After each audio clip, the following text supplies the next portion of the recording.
Bojo, Lauren Nidishnakas, Ote Ka, Mukwium, Squaomish, Aquameo, Slewatuth, Ejidayan, Mishkodani, Bode, Wadmi, Mine, Kikapoa, Debendagwas. My name is Lauren, and I am the Indigenous Spiritual Care Chaplain for First United. We are in week 5 of our journey through grief and our Lenten art challenge. If we think of grief as a map, we are heading over to explore the marshes of isolation, loneliness, and processing today.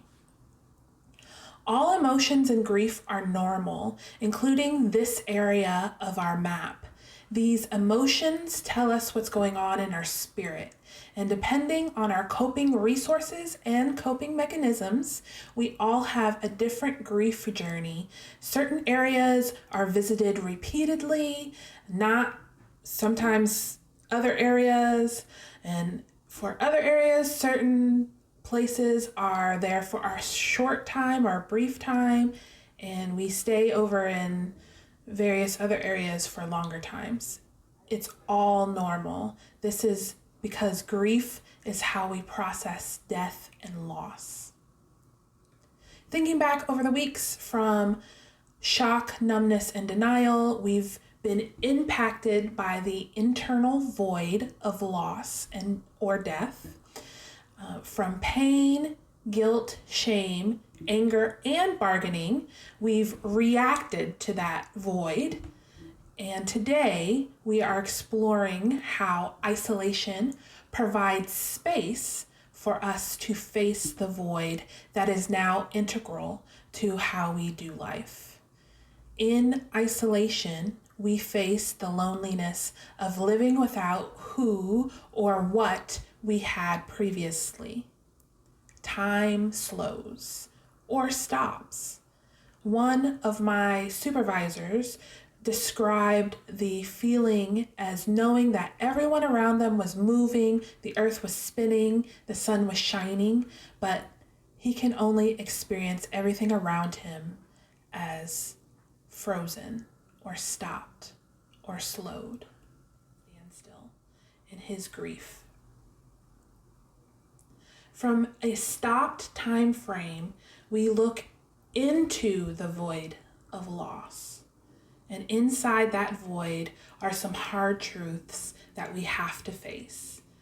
Sometimes in this void, there are also twisted half-truths or deceptive lies that we've been believing that have helped us get to this point in our lives, but they get in the way of growth or healing.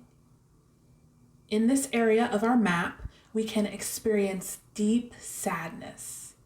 We can experience deep sadness in other places on our grief map, but this place reminds us that deep sadness is our spirit signal that we need to connect and we need comfort.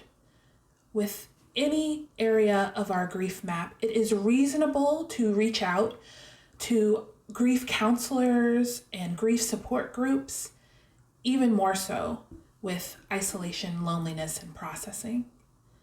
Isolation is a ceremony that we enter in individually, but we exit with community and support. I painted isolation, loneliness, and processing today. I used yellow, red, green, and black to describe the feeling of deep sadness, isolation, loneliness, and processing. This painting seems to be in 2 pieces, so let's see what we can see.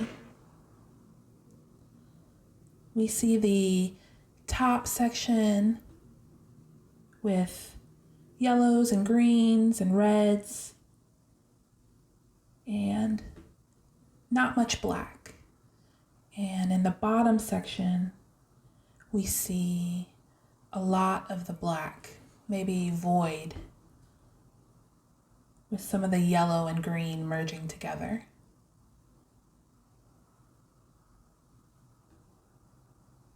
Kind of looks like a volcano with the magma being the black, and it hasn't exploded yet. It's right there near the surface though. I wonder what feelings you see or feel in this painting and in your own painting.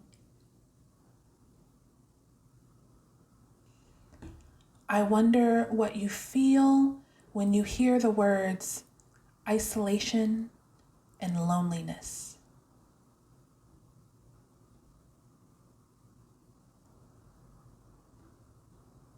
I wonder where you see your grief in this painting and in your painting.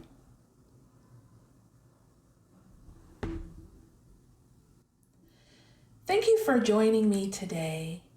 As you post your artwork, don't forget to include the hashtag #PourOutGrief and tag First United. Pamamane.